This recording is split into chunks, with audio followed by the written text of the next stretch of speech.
Okay, so we're going to take a break from this right now, but we're still doing the talking, Dina. Sure are, Mel. Speaking of, political and social issues are hot-button topics that can spark some intense conversations. I'm getting some on Twitter right now. Ahead of today's inauguration, we're chatting with etiquette expert Sharon Schweitzer, all the way from Austin, Texas, on how to maintain civility or politely exit those discussions to avoid an argument. Good morning, Sharon. Man, do we ever need you this morning? How are you?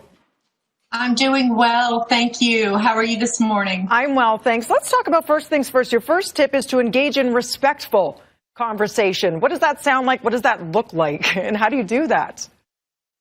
Well, you know, every culture has its own different style or own characteristics of how they communicate. So it's really important to know your audience and to read the room.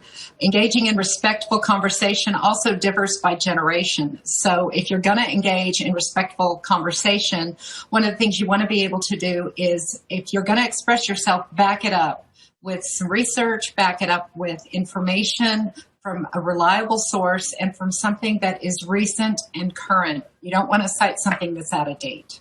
So true. Sometimes we just, run off a soundbite or a tweet without digging deeper. So make sure you do your research before you're even sure about your own thoughts. And you said read the room. It's so true.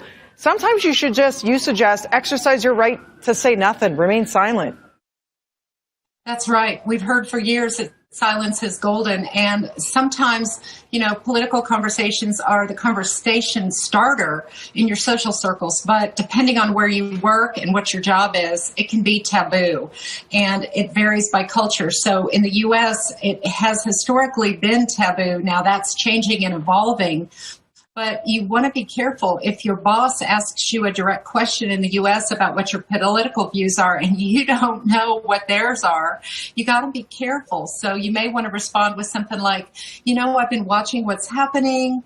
I'm being very cautious right now. It's an evolving situation. Thank you for your inquiry, but tell me, what are your thoughts? I'm going to remain, circumspect right now, and put the ball back in their court. Oh, that's great advice. So I guess that ties into your third tip, which is to respond graciously.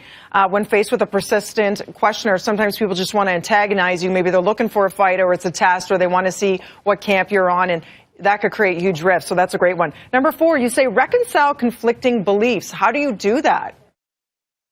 Well, sometimes it's difficult, and you've got someone who you're just not going to agree with. And in that case, you just want to thank them for expressing their views. Tell them you appreciate it. They've given you food for thought, and then segue to a different topic. Maybe that game that you've been watching or they've been watching and their team won, or a son or daughter, something they're passionate about. Pivot to that. And then you say handle yourself either way. Find a balance. Yes. Be true to yourself. Be authentic. That's one of the best things you can do. How to handle online trolls. We're running out of time, but got to get to that one. Yes, online trolls are tough. One of the best things you can do is either don't engage with them or deflect them with humor. And if you've made a mistake, apologize. Own up, be responsible.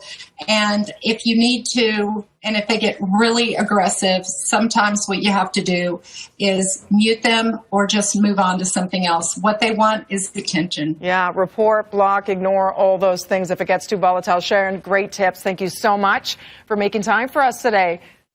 Take care. Right now, we're going to throw things over to Diva.